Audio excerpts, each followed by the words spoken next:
first, of course, you need glassine bags.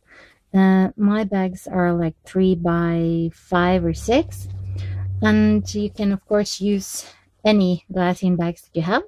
And if you don't have glassine bags, I think I've seen tutorials here on YouTube on how to make your own. So to color these, I used, for this one, Lindy's Starburst spray, and I used the brown tones that you can see here. It's just my vintage photo distress ink, and you can see some green here and here, and that green color is my crushed olive distress ink. Of course, if you don't have distress inks, you can use any type of ink that will give color. And if you don't have inks, you can use acrylic paints. Just water them down and paint them on, or just brush them on or spray them on, whatever you prefer. Just play with that. And for this, I used the same vintage photo, used crushed olive, and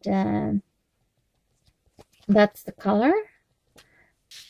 What you see here and here in the background here is just masking tape. So if you want to sort of repeat what I have done, you need some masking tape, Japanese masking tape. If you don't have Japanese masking tape, you can use or make your own masking tape. There are tutorials on YouTube on how to do that, and I'll see if I can look one up and link to it in the description box. But I've bought these, and I bought them off Etsy sellers. I love the Etsy seller Pretty Tape because the tape that you get from that seller is really good quality, and it sticks so well to whatever background you use it on. And I've used it a lot in my mini albums and stuff. So you'll also need stamps to make this. Here, this is a background stamp here. This stamp is a Kaisercraft stamp. And as you can see, it's a collage stamp, so it sort of gives a lot of interest, and you only have to stamp once. So perfect for this. And I've also used some die cuts from my paper collection. And these are Brenda Walton die cuts. And I have like several leftovers. And if you have a project and you have die cuts to go with the paper line, just use some of the die cuts, or just do some fussy cutting from the paper and add it to your glassine bags or envelopes. I also used some strips of paper. This is a strip of paper. I just store paper. So you can use your scrap paper to just do a bit of extra, give it an extra touch. This is also scrap paper. This is regular paper that I just cut and inked and used Lindy's. This is an S10 flower from I Am Roses. So if you have more of the flowers that you used for your project, you can always use them to embellish these bags. I also used a feather here, and this is a die cut egg.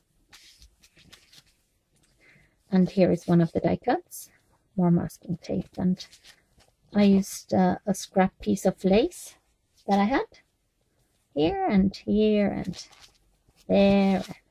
Here is the same kind of lace around. So that's that.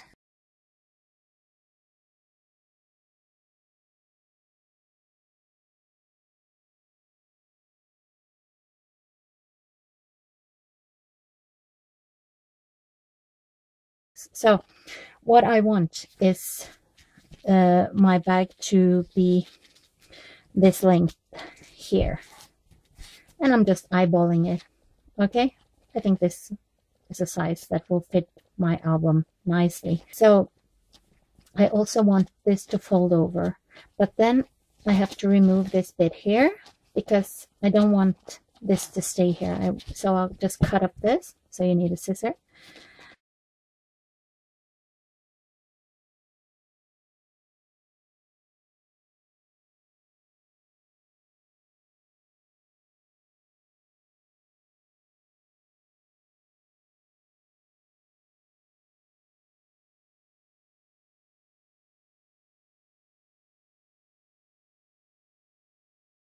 So this is sort of my blank canvas for this project.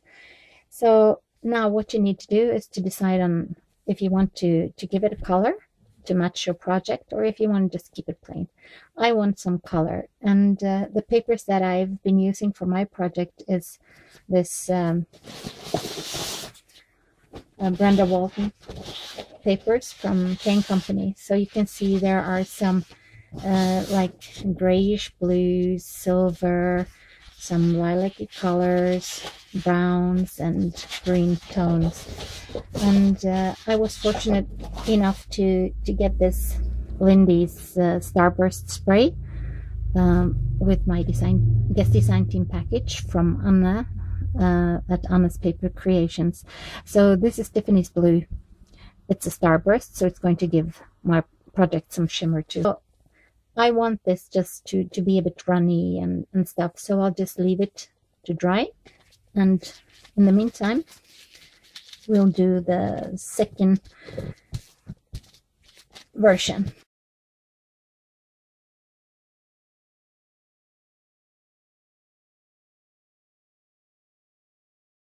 For this, I'm not going to color it first. I'm going to color it after stamping it.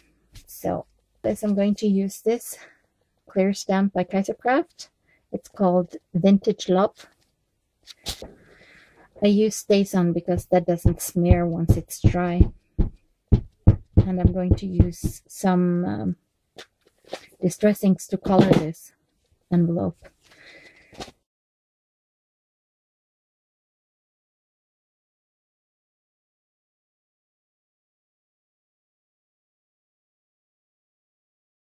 So just use any stamp that you think matches your project, and use a permanent ink, and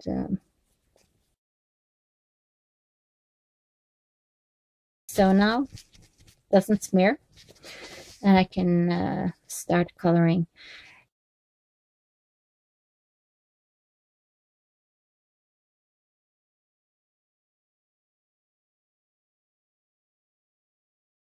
And as you can see, I stamped my image to the side of this glassine bag. So this is now anchored to the side of the envelope, so it doesn't just look like it's floating in the center here.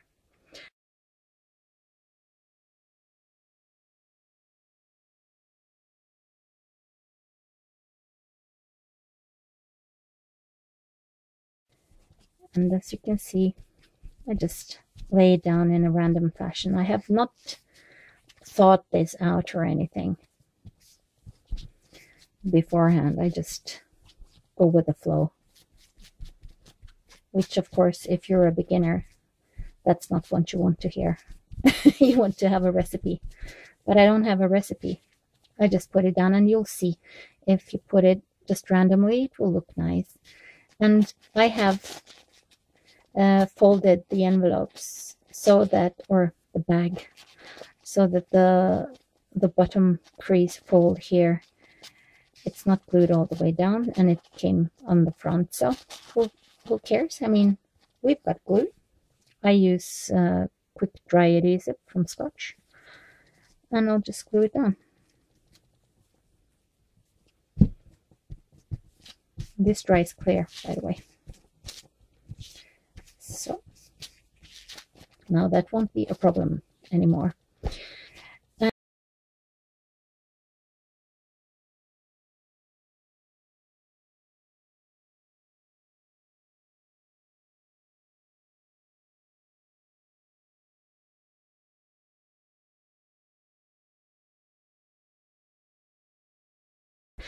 I don't know about you, but I like things a bit grungy. And first of all, by the way, if you want anything at all to stick to this, you have to be sure that it's dry,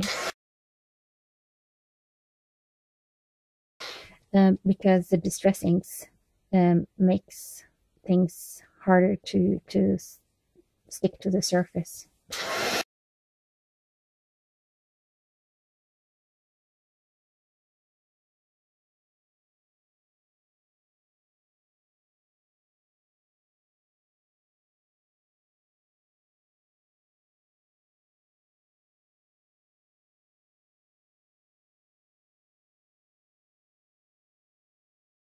I'm anchoring the tape to the edges of my paper, and this will help me when I'm going to put more embellishments. It will help to anchor the other embellishments also.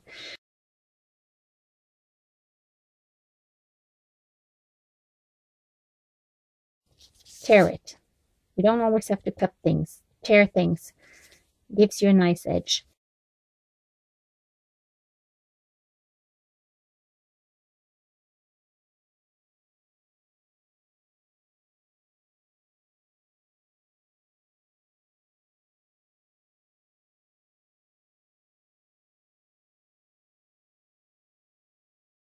I want to write something here, and I need some kind of a surface that's good to write on.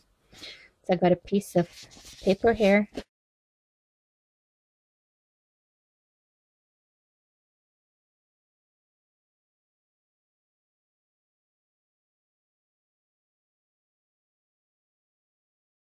I don't like the edges to be like just plain like so. So I'll just go over the edge with the vintage photo.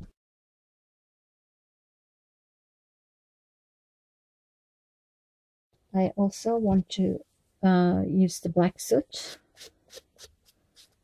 on the outer edge here.